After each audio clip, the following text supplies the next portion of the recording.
Salut à tous les amis, c'est Styx, alors ouais, ou Lone Wolf, ou enfin bref ce qu'on veut. Alors aujourd'hui je vous parle, j'ai une voix un petit peu dégueulasse. Vous vous étonnerez pas, c'est tout simplement parce que j'ai une mèche dans le nez, parce que je me suis fait renverser par un 4x4 à la con qui faisait une marche arrière sur un parking. Toujours sympa, du coup j'ai la jambe qui est dans un état lamentable, j'ai mon bras, je vous assure, j'ai une hyper douleur dans le haut du bras, et j'ai le pif qui est complètement déchenillé avec une mèche dedans, enfin bref la totale, journée de merde. Donc cette vidéo, elle va se faire tout en transition, vous allez comprendre. En fait, c'est un petit peu l'avenir de la chaîne et c'est quelque chose dont j'ai besoin. À la base, quand j'ai recréé cette chaîne-là, je voulais... comment je vous expliquerai ça? Je voulais faire une chaîne en fait qui était consacrée à la réparation. Donc ça peut s'appliquer à lui, on en reparlera dans 2 secondes.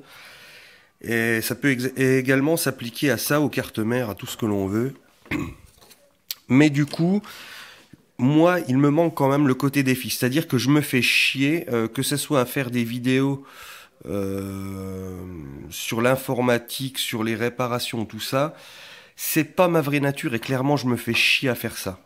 Franchement, je m'ennuie. Je vous assure, je m'ennuie. J'ai besoin de quelque chose de défi, quelque chose qui me fasse revenir aux sources. Et rappelez-vous, je vous disais, il y a longtemps de ça, il y a bien... il y a bien 2 ans, je vous disais qu'en fait, dans l'informatique, il n'y avait plus d'évolution depuis des dizaines et des dizaines d'années et que ce n'était que de l'upgrade. Tous les nouveaux processeurs, les gravures qui se font de plus en plus fines et tout ça. Et je vais vous prouver un truc, enfin je vais vous montrer un truc que j'ai vu il n'y a pas longtemps. J'ai récupéré cette vieille carte en socket 478 avec son pros, hein, c'est dessus un Celeron ou je sais plus quelle merde. Oh là là, là vous verrez rien, puis comme je suis à une main, je risque pas de vous faire une mise au point là-dessus, elle est pas automatique. Enfin bref, cette horrible merdasse. Attendez. De toute façon, je lui ai enlevé sa couche volontairement. Donc ceci est un... Hop là, voilà, là vous le verrez. Si je vous le mets bien. Putain, je vous assure, c'est... Voilà. C'est un Celeron D, 2,53 Go, tatati tatata. Une véritable merde. Donc de 2003. Intel 03, de 2003. Donc de 2003, j'enlève ce truc, je lui enlève son cache. Il me reste juste ceci, donc une horrible merde, hein, de toute façon, qu'il soit pété ou pas. J'ai envie de vous dire un Celeron, Celeron D, on en a un petit peu rien à foutre. Et à côté de ça, je vais vous montrer ceci. Et ceci, c'est un processeur de PC portable, à savoir le Dell que j'avais. Donc il lui est de 2006. Enfin, c'est bizarre parce que d'ailleurs c'est marqué Intel 2006, mais l'ordinateur lui est de 2010. Le Dell Precision M6300. Eh ben, qu'est-ce qui se passe quand vous prenez ce processeur et que vous le mettez sur une carte mère en socket 478? Oh, mais incroyable, il va dessus. Aucune évolution de socket sur les PC portables de 2010, hein, de 2010 à partir de 2003. Voilà, 7 ans dans le vent, quoi. 7 ans complètement dans le vent pour avoir la même technologie en portable que sur fixe. Bravo les mecs. Voilà, l'évolution informatique. Donc ça déjà, ça m'a gavé. Ça ira à la poubelle. Du coup, lui, voilà, je remets ça sur la tronche. Hop, ni vu ni connu. Voilà, vous avez un processeur en 478. Allez hop, circulaire, rien d'autre à voir. Je me suis fait chier à enlever toute cette merde tout à l'heure. J'ai failli d'ailleurs m'enlever la main. Je sais pas si vous le verrez, mais là j'ai pris un coup de cutter, mais quelque chose de maison tout le long. Putain, mais la mise au point est pas automatique et ça, je vous assure, c'est vraiment gonflant. Putain, j'ai le doigt jaune à force de fumer du tabac, bref. Et donc on va venir au principal de cette vidéo. À commencer par ceci. Alors ceci c'est quoi? Ceci c'est un enregistreur, donc VHS, DVD, disque dur, DVD gravé, tout ce que j'en passe. Ce truc-là, je suis tombé dessus en déchetterie. Oui, vous ne rêvez pas, en déchetterie. Il y a même sa télécommande et tout le soin de soin. De toute façon, on ne peut pas mentir sur les objets qui viennent de déchetterie parce qu'ils ont toujours des marques. Lui, c'est vraiment le côté là qui est hyper abîmé. Il est hyper griffé, mais bon, j'arrive pas à vous faire une belle mise au point dessus. Enfin, si, regardez là. Voilà, tout là, on les voit bien, les rayes. C'est dommage, il y a juste cette petite partie là en plastique qui est rayée. Putain, par contre, il est plein de poussière, je sais pas d'où ça sort ça. Enfin bref, j'ai récupéré ceci. Et donc, cet enregistreur-là, c'est un petit peu la Rolls de chez Toshiba. C'est quelque chose, en fait, vous savez, vous avez beaucoup d'enregistreurs, tout ça, de DVD directement sur disque dur et tout, et rare sont ceux qui vous proposent directement l'option VSCR, donc les cassettes vidéo, vers le disque dur. J'ai fait un test en fait, lorsque vous mettez une cassette vidéo dedans, vous appuyez ici sur Dubbing, donc vous avez ensuite la qualité vidéo, donc vous choisissez de XP jusqu'à SP, vous faites Entrée, hop, enregistrer, et du coup ça enregistre en live sur le disque dur votre VHS, absolument hallucinant. Ce truc est doté d'une entrée, putain je viens de me plier une couille là, un truc de fou dans mon Bermuda, il est doté d'une entrée donc RCA ici, un petit port Fire là, et à l'arrière encore plus étonnant, vous pouvez ressortir du coup vos VHS en format HDMI, puisqu'une fois mis sur le disque dur, tout sort en HDMI. Vous avez une entrée componente ici, deux entrées Péritel, deux entrées antennes là. Tout marche. Alors quand je l'ai eu, alors ici par contre vous verrez un petit peu plus les rayures, voilà, sur le dessus. Quand je l'ai eu ce truc là, je me suis dit, bon, c'est un machin Toshiba. Ça doit valoir, allez, dans les 60-70 balles. J'étais tout content de moi, mais je me doutais qu'il allait avoir une couille. VHS, surtout DVD, et peut-être disque dur. Donc quand je l'ai eu, moi, il n'y avait pas de fil. Il n'y avait pas le fil que j'ai remis là, que j'ai ressoudé à la carte, hein, parce que dessus, c'est du soudé, c'est pas la petite fiche blanche qu'on branche. Et puis non, en fait, tout marchait, et en réalité, la valeur de ce truc, je vais même pas vous la dire, vous la taperez vous-même sur eBay ou quoi que ce soit, RDXV48DT. D'occasion, ça se vend, mais alors à des prix, j'ai halluciné. Tout simplement parce que c'est un des seuls enregistreurs à pouvoir enregistrer directement une VHS sur le disque dur. C'est vraiment la Rolls de chez Rolls de Toshiba. Vous pouvez passer en plus du mode entrelacé à progressif. Alors là, ça vous fait une qualité d'image sur écran plat absolument tip top. Et donc, sans transition, parce que je vous ai dit, cette vidéo est toute dans la transition, donc là, en transition miraculeuse, vous voyez que là-bas, je regardais une vidéo de l'AVGN, tout simplement parce que je trouve que c'est à peu près la dernière personne à faire des vidéos avec le Mike Mattei, là, qui est avec lui, par passion, faut pas être fou, hein, il gagne du fric aussi, mais par passion, plus que pour le pognon. Maintenant, alors, on a des vidéos complètement cons sur YouTube. Tu peux pas taper DBS sans avoir des vidéos de mecs qui donnent leurs impressions, leurs analyses sur un truc qui est même pas fait, hein, d'ailleurs. Hein. Vous voulez, je vous donne un secret, là, je vais vous donner un secret. Vous voulez faire des millions de vues sur YouTube, là, je vous donne la recette, hein, sans aucun problème. Là, samedi qui va arriver, vous avez l'épisode 82 de Dragon Ball Super qui va sortir.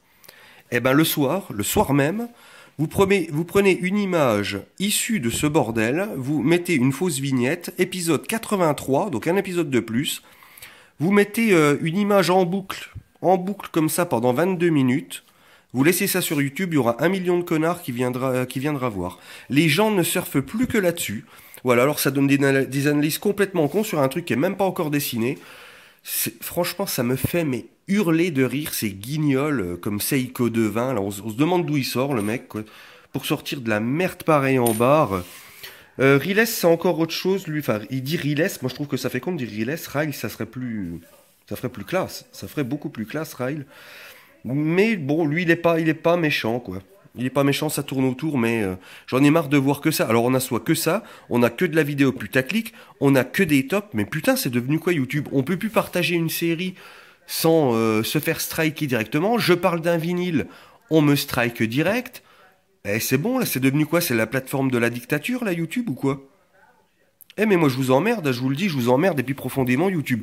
Ne comptez pas sur moi pour entrer dans votre moule de merde et vous proposer des vidéos au format 10 minutes 0,10 ou 4 minutes 25 parce qu'au-delà de 5 minutes on est striké. Moi je vais reprendre les vidéos long format et vous savez sur quoi? J'ai besoin en fait de jouer à des jeux qui m'ont donné du challenge. Un truc mais qui m'en a fait baver. Ma source en fait. L'origine en fait de mon existence sur YouTube. Et du coup, encore tout en transition, et c'est pas pour rien que je vous parlais de ceci, c'est parce que je vais le capturer avec ceci. Pourquoi avec ceci?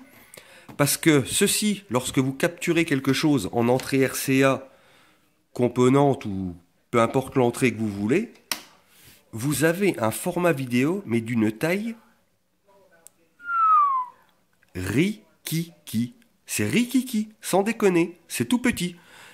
Une heure de vidéo là-dessus, ça pèse 60 MO. Et la qualité est aussi bonne que si je filmais mon écran avec un S6 Edge comme ça, et qui me prendrait sans doute plusieurs gigas. C'est hallucinant. Donc maintenant, je comprends les gens qui passent par des enregistreurs pour faire leurs vidéotests. Comme Edge, je crois qu'il passe par ça. Mais c'est évident, en fait, de passer par ça. La taille est minuscule. L'upload, il est rapide comme tout. Que des avantages, que des avantages. Et pourquoi, à votre avis, je vais passer par un enregistreur pour vous enregistrer mes prochaines parties de jeux vidéo? Alors je m'excuse hein, si l'image est dégueulasse et tout ça, c'est juste que là c'est la première fois que je me sers du G4 pour enregistrer une vidéo. Et du coup je crois que j'ai mis le focus en mode manuel et c'est vraiment de la merdasse comme ça. Je préfère quand il se règle, j'arrangerai ça pour la prochaine vidéo. Alors pourquoi je passe par ça pour enregistrer ce qui va venir? Parce que regardez ceci. Alors ceci c'est une PSP, vous l'avez bien compris. Faut savoir que quand je l'ai acheté cette machine je l'ai payé 8 €. Voilà, 8 € exactement. Et le mec sur l'annonce, alors il m'a mis une petite quenelle, hein, on va dire. C'était marqué console état impeccable, mais l'image ne marche pas. Bon, l'image ne marche pas, ça peut venir d'une nappe qui a dégagé ou moi je pensais vraiment à un faux contact dans la nappe. Donc faut savoir que les PSP c'est des trucs mais hyper faciles à réparer. Il n'y a pas plus facile qu'une PSP à réparer. Sans déconner, le mec qui n'arrive pas à réparer une PSP ne te lance pas dans d'autres réparations, j'ai envie de te dire. Sauf qu'en réalité, quand j'ai reçu ce coucou, bon heureusement la batterie est nickel hein, dessus, c'est bien le seul truc d'ailleurs qui était nickel. Bon la carrosserie elle est ce qu'elle est, elle est pas si moche que ça franchement. Pour 8 €, je vais vous dire, ça vaut... Ouais, franchement, ça vaut le coup. Ça vaut le coup, elle est belle. Franchement, la carrosserie est belle. Mais à côté de ça, j'ai repéré que ce bouton-là, eh ben, tu peux appuyer dessus, il se passe rien, parce qu'en fait, le caoutchouc est pété, donc j'ai dû recommander un caoutchouc. Les autres, ça va. Mais l'écran, en fait, quand j'ai eu la première charge que je lui ai mis, en fait, bah forcément qu'il n'y avait plus d'image, puisque ici et ici, il y avait deux gros impacts sur le LCD. Donc le mec avait pété le LCD, je sais pas, il aurait pu le mettre dans la description. C'est la moindre des choses, mais... Enfin bref, voilà quoi, vous avez compris. Là, j'attends sous peu le LCD qui arrivera avec ça. Le câble qu'on rejoint d'ici, qui ira là, qui ressortira sur mon écran plat là-bas. Donc du coup, je vais vous faire des tests de jeux PSP, mais pas n'importe quel test. J'ai téléchargé plusieurs ISO de jeux que je voulais vous montrer, des jeux que j'ai connus à l'époque, que ça soit sur PSP ou sur PS2, notamment Disgaea Afternoon of Darkness, qui est certainement, à mon sens, le plus grand tactical RPG au monde. Pour moi, on n'a pas fait mieux. D'ailleurs, je n'en suis jamais venu à bout. Jamais.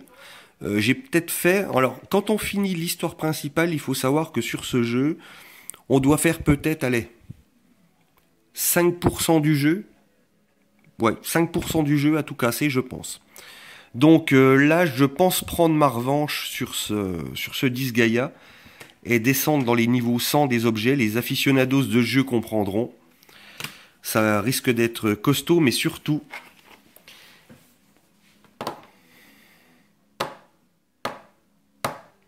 C'est lui, mon plus gros grain de sable, en fait, de l'histoire de ma vie de joueur. Parce que vous pourrez regarder beaucoup de vidéos de ce Monster Hunter Freedom Unit sur YouTube, vous ne verrez jamais personne vous taper les quêtes de rangée en solo. Les mecs sont toujours à 4. Moi, j'ai eu le courage de me le taper en solo. Faites-vous ce jeu. Alors, ce jeu, il existe sous plusieurs noms. Hein. Au Japon, c'est Monster Hunter 2, Portable 2, G. Ils l'ont appelé G, en fait, parce que c'est con que j'ai pas l'autre pour vous montrer le Monster Hunter Freedom tout court. Puis là, si je fais une... Attendez, non, je sais ce que je vais faire. Je fais une petite pause et je reviens. Ah la vache, et magie du cinéma, nous revoilà avec Monster Hunter Freedom 2. Donc ça, c'est le Monster Hunter Portable 2, en fait, au Japon. Voilà. Donc ça, c'est la version de base qui n'inclut pas les quêtes de rangée. Donc le jeu se finit d'une facilité que vous n'imaginez même pas. C'est franchement hyper facile. En revanche, celui-ci, Capcom, dans un éclair de génie, se sont dit... Et si on rajoutait les quêtes de rangée et qu'on revendait une deuxième fois le même jeu? Eh ben, figurez-vous que ça a marché parce que ce jeu, à lui seul, ce que je tiens là dans la main, ça s'est vendu beaucoup plus que Final Fantasy 7 et 8 réunis. Imaginez-vous. Ça pourtant vous n'en entendez pas parler. Quand je pense à tous les cons qui ont acheté des Nintendo DS, alors qu'à côté de ça vous aviez la PSP qui éclatait mais complètement une Nintendo DS quoi. Les perles que vous aviez là-dessus, les gens qui ont fini ce jeu-là en solo, je dis bien en solo, sans jamais être connecté avec un ami ni quoi que ce soit, bah c'est simple, j'en connais pas. Je connais pas une seule personne. Moi-même, je n'ai jamais fini ce jeu. Je n'ai jamais fini ce jeu. Je me suis arrêté dans les quêtes de rangée, je ne sais plus exactement où, mais je crois, de mémoire, je crois me souvenir d'un Congalala vert. Un machin qui vous balance de la merde, mais qui était vert. Je crois que j'ai arrêté au moment là. Mais dans ce jeu, il y avait un ennemi, putain, que je redoutais par-dessus tout, c'était le roi démon. Oh, le roi démon, c'était un... Je sais plus comment il s'appelle, cet ennemi de merde, là. Avec une tête de tricératops, un diablos, c'était un diablos, je crois, qui n'avait qu'une seule corne, mais qui était un sac à PV, mais incroyable. Il fallait les 50 minutes vraiment pour lui torcher la gueule en solo, c'était incroyable la difficulté de cet ennemi. Et vous savez quoi, la seule chose qui a voyagé avec moi depuis la première fois où j'ai touché ce jeu, ça devait être en 2011, je crois, c'est là-dedans, dans cette petite pochette. Alors, je ne l'ai pas rouverte depuis, donc on va regarder en live ce que contient cette pochette. Alors là, vous vous demandez, hein, moi aussi d'ailleurs, je me demande s'il y a bien ce que je pense dedans. J'ai mis ça comment, moi? Comment est-ce que j'ai rangé ça, moi? Ça, c'était une pochette où il y avait toutes mes cartes mémoire. Ouais, que j'avais mis dedans. Et le seul truc vraiment qui a voyagé avec moi depuis tout ce temps, c'est ceci. Elle est là en plus. Mon Memory Stick Duo, en fait, pour la PSP, où j'ai ma sauvegarde de Monster Hunter Unit. Je l'ai toujours gardé avec moi, ce truc-là. Toujours, jamais revendu, toujours gardé. Je me suis dit, si un jour je retrouve le courage de me relancer là-dessus pour essayer de finir ce jeu à la con, eh ben je réessayerai. Et du coup, ben, je crois que ce jour, en fait, est arrivé, quoi. Tiens, pour ceux qui veulent me voir, voilà, je suis là, mais vous n'avez pas de chance parce que, vous voyez, c'est... Il y a leur reflet. C'est con, hein? C'est con, sinon là, vous me reverriez. Regardez, vous voyez, je peux même faire ça et puis vous faire coucou. Voilà, coucou. Eh ben non, bah, vous voyez, vous me voyez pas. C'est con. Mais voilà, quoi. Du coup, la chaîne, je pense, va repartir vraiment sur les jeux vidéo, pas de façon putaclic, de façon passionnée. Il y en a encore quelques-uns, hein, des passionnés qui existent comme ça sur Internet, que ça soit dans divers domaines, hein, pas forcément dans le jeu vidéo. Dans le jeu vidéo, on a Vitendo, alors lui, c'est le saint graal des passionnés, on va dire. On a... Alors, Realmiop, je sais pas ce qu'il a branlé, il avait certainement le meilleur concept du net, avec son speed game là, que je trouvais absolument génial. Il a tout fait merder, je ne sais pas du tout pourquoi. Vous avez des gars comme John par exemple, niveau réparation et tout ça, qui sont de purs passionnés, hein. Ils font pas ça pour le fric, je pense que ça se saurait. Deus Ex Silicium, bon ben ça c'est pour déjà les plus pointus, on va dire, dans le domaine de l'électronique. Vous avez des mecs comme Defecator et tout ça qui sont hyper essentiels à la survie de YouTube parce qu'on vous fait croire absolument tout et n'importe quoi sur ce site, hein. Vous voulez que je vous appelle une orbe? Est-ce que vous voulez que je vous appelle une orbe? J'ai juste à mettre le flash, regardez, et je vais vous appeler une orbe, hein. Jerry, si t'es pas loin, regardez, on va y aller ensemble. On va aller chercher une orbe ensemble. Alors, à votre avis, comment les orbes, ça marche sur les vidéos? Alors déjà, il faut des coussins. Regardez. Voilà, allez hop, regardez-moi ça les orbes. Oh putain la vache. Regardez, vous voyez, elles viennent sur ma... Oh putain, elle était énorme celle-là. Vous l'avez vu? Regardez-moi ça les orbes, il y en a partout. Je suis attaqué par les orbes de tous les côtés. Voilà comment marchent des orbes. En réalité, on vous fait croire que c'est des fantômes. Et vous arrivez encore à gober ça, quoi. C'est juste... Aïe, aïe, aïe, aïe, aïe, c'est juste surnaturel. D'ailleurs, je pense un jour m'attaquer également sur cette chaîne, à reprendre les bons vieux coups de gueule classiques, on va dire, mais ce coup-ci dans une allonge un peu plus personnelle. Oh putain, je vous assure, elle respire avec une seule narine, accroche-toi Lulu. À des mecs comme Jerry, Gus DX et ce genre de camps volants qui vous font croire tout et n'importe quoi. Parce que Gus DX, moi j'ai des faux sur lui. Des trucs que j'ai relevés dans ces vidéos que pas beaucoup de monde, je crois, ont relevé, hein. D'ailleurs, c'était soit moi qui le relevais, soit mon pote, parce que lui, il a l'œil aussi pour bien repérer les conneries, notamment son épisode au château de Fougeray, qui était assez mémorable, on va dire, niveau conneries. Mais enfin bref, ceci sera une autre étape. Pour l'instant, je vous fais mon annonce, je reviens dans le monde des jeux vidéo. Normal. Je reviens dans le monde des coups de gueule. Normal. C'est tout à fait normal. Et je pense certainement du bricolage, parce que sinon je vous aurais pas fait une présentation de ma chaîne sur le bricolage si je n'avais pas l'intention d'en faire.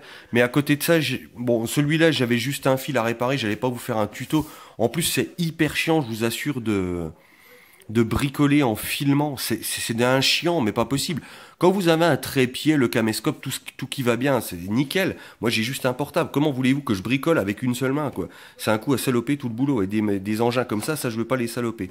Donc, alléluia pour cette trouvaille. Alléluia pour ce truc. Donc, l'ensemble m'aura coûté 8 euros plus l'écran, 8 euros aussi. Non, 12 euros l'écran, autant pour moi. Ça m'aura coûté 20 euros, vous voyez, l'ensemble pour me permettre de vous refaire des bonnes vidéos de PSP, parce que du coup c'est un format vraiment que j'ai pas du tout exploité, la PSP, et Dieu sait qu'il y a des perles dessus. Hein, en cette année 2017 où Nintendo sort le Switch qui va se positionner sur off, j'ai envie de vous dire, encore une belle merdouillasse de Nintendo, mais bon, c'est comme ça. Maintenant, de toute façon, moi je suis rodé avec eux. Je n'attends plus rien de Nintendo. Nintendo, je pense, n'attend rien de moi. Ça, je pense que ça se saurait depuis le temps. Et puis voilà, quoi. Je vous ferai sans doute des vidéos récup aussi de déchetterie, parce qu'il y a plein de trucs que je récupère encore en déchetterie. Oh mon Dieu, regardez dans le ciel là, un ovni. Là, c'est un ovni. Oh non, c'est une entité. Autant pour moi, c'est pas un ovni, c'est une entité. Regardez, vous voyez comment ça bouge? Ah oui. Ah non, autant pour moi, c'était le boîtier. Alors donc voilà. J'espère reprendre, là on est le lundi 6, j'espère recevoir tout mon bordel pour mercredi, jeudi grand max, et vous proposer des vidéos à partir de ce week-end assez régulièrement. Savoir que je n'habiterai bientôt plus ici, hein, parce que c'est vraiment trop petit, et moi il me faut une pièce atelier et tout, donc voilà, mais j'ai trouvé une combine pour avoir une connexion en tout temps, vous uploader des vidéos en tout temps. Donc à base de bricolage et d'un petit peu de hackage, on arrive à quelque chose d'assez propre. Donc ne vous inquiétez pas pour ça, il y aura des vidéos beaucoup plus fréquentes. Et pour ceux qui se demandent pourquoi est-ce que j'ai supprimé une chaîne où j'avais 7500 abonnés, je vous dirais que c'est assez personnel, mais j'avais une très très bonne raison de le faire. Même si d'ailleurs ces 7500 abonnés reviennent sur ma chaîne là. C'est pas un souci. Vous avez une chaîne en ce moment qui s'appelle Sticks & Co. C'est quelqu'un qui m'a repompé toutes mes vidéos. Jamais je ne me serais permis, je préfère le dire, hein, aux principaux intéressés d'ailleurs, qui peuvent faire une vérification d'IP, ce que vous voulez, n'importe quoi, ou même arrêter la chaîne s'ils veulent. Je ne me serais jamais permis de mettre la gueule de quelqu'un sur une vignette de vidéo, alors que j'ai donné ma parole à ces gens-là que je supprimerais la vidéo. Genre la vidéo de Neo Ayato, je lui avais donné ma parole que je l'enlèverais s'il me remboursait l'achat du Tombi 2 qui était absolument dégueulasse. Il l'a fait, j'ai supprimé la vidéo. J'ai eu une discussion avec Camille, putain merde, je crois que c'est Camille Coste, son nom, si je dis pas de bêtises, pour la vidéo de la vente aux enchères de chez Milon. On s'est mis d'accord, j'ai arrêté la vidéo, voilà, parce que je voulais plus parler de lui, je voulais plus entendre parler de lui, c'était la contrepartie, ça a été fait. La personne qui a piqué mes vidéos pour se les approprier et compagnie, surtout, ne lui dites rien en privé, ne lui envoyez rien, parce que ce mec serait capable de vous donner son adresse à lui, de se faire passer pour moi pour récolter justement des pièces de PC et compagnie. S'il y en a qui l'ont fait, je vous conseille même d'ailleurs de porter plainte. C'est de la manipulation, c'est du mensonge, c'est tout ce que vous voulez. Moi, ma chaîne, elle est là depuis déjà un petit bout de temps, celle-là. Je ne vous ai fait que 4 vidéos dessus. D'accord, repiquer comme ça les vidéos des autres, non. À la limite, si le mec m'avait prévenu, m'avait dit, voilà, je veux faire une chaîne d'archives de tes vidéos, tout ça, j'aurais dit oui. J'aurais dit oui, bien sûr que je lui aurais dit oui, quelle question con. Mais pas se faire passer pour moi. Là, ça va beaucoup plus loin déjà. D'ailleurs, il y a peut-être même des mesures drastiques qui vont être prises avec cet individu. Des mesures qui marchent et qui sont d'une simplicité en fait enfantine, dès que vous voulez cesser de voir quelqu'un sur Internet. Je vous assure que ma méthode, elle est drastique. En 3 jours, vous n'avez plus tout la personne. La personne a disparu des radars. Je me fais plus chier, j'ai trouvé quelque chose qui marche et que je garde d'ailleurs pour moi. D'ailleurs, regardez. Sous l'évier maintenant. Regardez-moi ça un peu, cette liste de lumière, maestro. Cette liste de PC portable qu'il va falloir que je bidouille. Alors ça va être cette espèce de gros coucou que vous, que vous voyez là sous Windows 95. Et celui-ci, putain on le voit pas bien parce qu'il est noir. Mais c'est un énorme coucou aussi. Ça c'est un Satellite Pro, ça c'est un 200 CDS de chez Toshiba. Les deux sont des Toshiba. Ça, c'est deux PC portables qui sont réservés à Ryan BP, que j'adore, vraiment que j'adore. Je parle avec lui depuis plusieurs semaines maintenant. Je pense que dans le monde des jeux vidéo, les jeunes, dans le monde des jeux vidéo ou dans le monde de YouTube, tout simplement, les jeunes ont un gros souci à ne pas écarter leurs fesses, on va dire. C'est-à-dire que vous leur proposez n'importe quoi, ils tendent leur cul, quitte à se faire bourrer, fister, ils en redemandent. Dès l'instant où il y a une promesse d'argent derrière, vous savez, partenariat bidon, truc comme ça. D'un point de vue moral et légal, je ne sais même pas si c'est... je sais pas si c'est légal en fait de rémunérer un jeune de 14-15 ans via un partenariat YouTube. Je pense qu'il faut déjà signer une clause. Il me semble que moi quand j'étais partenaire à l'époque, ça n'a pas duré longtemps d'ailleurs, 3 mois, mais bon, je crois que j'avais signé une clause comme quoi j'avais plus de 18 ans, donc à partir de là, je me demande comment font des mecs comme, par exemple, Sullivan Gouet, qui sont mineurs, je crois, pour être partenaires, à moins qu'ils mentent ou qu'ils ont l'autorisation des parents, ça c'est encore une autre histoire. Mais voilà, je trouve ça un petit peu dégueulasse parce qu'on fait miroiter en fait aux jeunes des sommes pharaoniques alors qu'en réalité vous ne toucherez rien. Par contre, vous allez faire un sacré coup de pub pour le partenaire en question, qui lui va non seulement pourrir vos vidéos avec de la pub. Moi je ne regarde jamais de vidéos où il y a de la pub dessus, donc comme ça déjà vous le saurez, ça c'est clair. Mais en plus donc va gagner énormément d'argent via ces pubs, alors que vous allez peut-être toucher si vous faites 1000 vues dans le mois, bah vous toucherez même pas 1 euro, hein, je vous le dis franchement, parce que de plus en plus de personnes utilisent AdBlock et ce genre de bloqueur de publicité, à juste titre d'ailleurs, hein, il faut. Hein. Il faut. YouTube, à la base, c'est une plateforme de partage et non pas une plateforme monétaire comme c'est devenu. Hein. Il y a un reportage, d'ailleurs, si je cite le nom de Sullivan Gouet, c'est pas pour rien. Hein. C'est qu'il y a eu un reportage qui a été fait, alors je sais plus si c'est sur D8 ou une chaîne à la con, comme ça, du PAF. Et la bonne femme, en fait, fait un reportage de 5 minutes. Vous parlez d'un reportage ou 5 minutes, sans déconner, sur lui. Et l'intro, à elle seule, vaut le détour. En fait, elle nous explique que ce mec, il a compris que grâce à YouTube, il allait gagner énormément de pognon, comme beaucoup aujourd'hui. Sauf que, moi je vous le dis, devenir youtubeur, s'affirmer facecam devant youtubeur, proposer des vidéos à la con pour ados, et tout ça, c'est un petit peu comme faire des films de cul, c'est-à-dire que tôt ou tard, ça va vous retomber à la gueule et ça va vous pourrir la vie. Et à côté de ça, ce que vous allez gagner est vraiment minable. J'ai envie de vous dire vraiment minable. Gagner des 100, même quelqu'un qui gagnerait 100, 200 euros par mois, j'ai envie de vous dire, se prostituer pour une somme pareille, faire la pute sur Internet, ouais, bah si ça t'intéresse, pas moi quoi. Et rares sont ceux justement qui résistent à cet appât du gain, et Ryan BP, lui, y a résisté.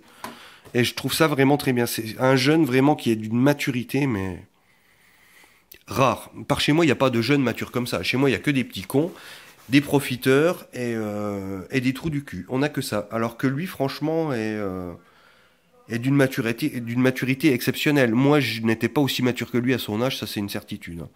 Il est bricoleur, il bricole, hein, il est comme moi, il fait de la récup d'échecs, il retape des trucs. Et du coup, on s'entend, mais super bien, quoi. Vraiment, c'est devenu un pote à part entière, quoi. C'est mon pote du net, quoi, on va dire, quoi.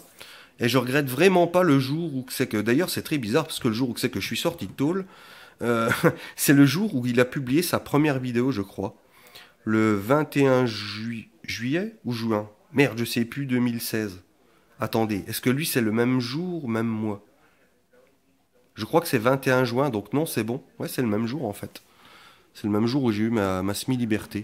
Et la première vidéo que j'ai regardée, justement, pour voir si le phénomène de déchetterie oh putain, je vais la péter à force de faire le con avec ça, avait progressé ou pas, et ben c'était la sienne. J'étais tombé sur la sienne. C'est assez exceptionnel. On a plein de coïncidences et tout ça. Lui, si vous voulez, c'est un petit peu mon moi du Sud. Lui, il est du Sud, moi je suis de l'Est. Je suis chez les glandus, moi ça va pas changer. Ça va peut-être bien changer d'ailleurs. Je vais tous les laisser au garde à vous, ces cons-là. Allez hop.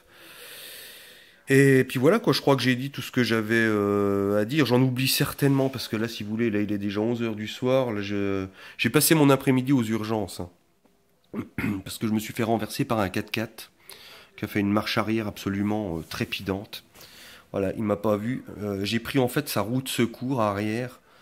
Je sais même pas c'était quoi comme 4x4 d'ailleurs pour avoir une roue aussi haute que ça, mais en fait je l'ai pris en pleine gueule. J'ai pris l'angle de la bagnole, si vous voulez, en pleine gueule, en plein dans le pif et la tête, comme ça. Et le pneu en plein dans le thorax. Enfin, le thorax, j'ai rien, quoi. Mais du coup, le SAMU, en fait, m'ont fait aux urgences. Enfin, c'est pas le SAMU, c'est les urgentistes, en fait, m'ont fait des radios du thorax, du dos, des poumons, de tout ce qu'on veut. Par contre, les deux seuls endroits où j'ai mal, à savoir la jambe et le bras, rien à foutre, hein. Oh, c'est normal, c'est sous le choc. Si vous avez un petit hématome, rien du tout. Ouais. Ben, j'ai envie de vous dire, avec des médecins pareils, on n'est pas sauvés, les mecs. On n'est pas sauvés, on n'est pas sauvés du tout. Donc, qu'est-ce que je pourrais vous rajouter, moi? Écoutez, franchement, là, je n'ai rien du tout à vous rajouter, je crois. Je regarde, là, j'aurais plein de trucs là à vous présenter. Là, c'est pas le souci, mais j'ai vraiment envie de reprendre sur des vidéos qui ont un format assez long. Déjà, moi, je ne regarde jamais de vidéos courtes, donc je vois pas pourquoi j'en proposerais des courtes. Euh, j'ai envie de vous proposer vraiment quelque chose de propre. D'ailleurs, j'espère que cette vidéo, comme elle fait le 31 minutes, là, elle aura pas été découpée en deux. Parce que putain, ça me ferait vraiment chier de faire un montage là-dessus. Ah, le montage, si c'est un truc dont je peux me passer, je vous assure que je m'en passe, mais quelque chose de bien. Encore quand vous faites de la capture de jeux vidéo, tout ça, ça va super bien. C'est simple comme tout à monter, hein. Vous avez une piste son, une piste image en avant Guingamp. Quand il faut monter, ça c'est long comme tout à uploader. Ça prend un format d'enfoiré avec ces téléphones-là. Non, non, si je peux m'en passer. En plus, vous avez aucune amélioration, puisque le son, vous l'avez déjà, l'image, vous l'avez déjà. Donc j'espère que ça n'a pas coupé au niveau du petit bouton qui est ici sur mon écran. Voilà. Si vous voulez savoir où situe le bouton, il est là. Oh, c'est magique, regardez-moi ça, c'est magique. La main bouge en même temps, vous avez vu? Réalisation technique impeccable. On croirait vraiment que le doigt est fixé à la caméra. Alors qu'en fait, non, oui, c'est totalement magique. Je sais, je vous vends du rêve, mais je vous en vendrai encore plus dans les semaines à venir. Allez, je vous laisse cet STX alias The Lone Wolf. Vous allez comprendre pourquoi d'ailleurs bientôt dans une prochaine vidéo qui s'annonce très très longue. Franchement, si celle-là, elle tape pas 3 heures, je sais pas combien de temps elle fera, mais elle a du coup, ne retentez surtout pas ce que je vais tenter en vidéo, hein. Ça, je le dis déjà à l'avance, n'allez pas vous aventurer dans des coins comme ça tout seul, sinon vous risquez de graves emmerdes. Donc, je vous laisse, je vous souhaite une bonne soirée à tous, bonne journée, bon après-midi, je ne sais pas quand vous regarderez cette vidéo, et je vous dis bye bye les amis, ciao.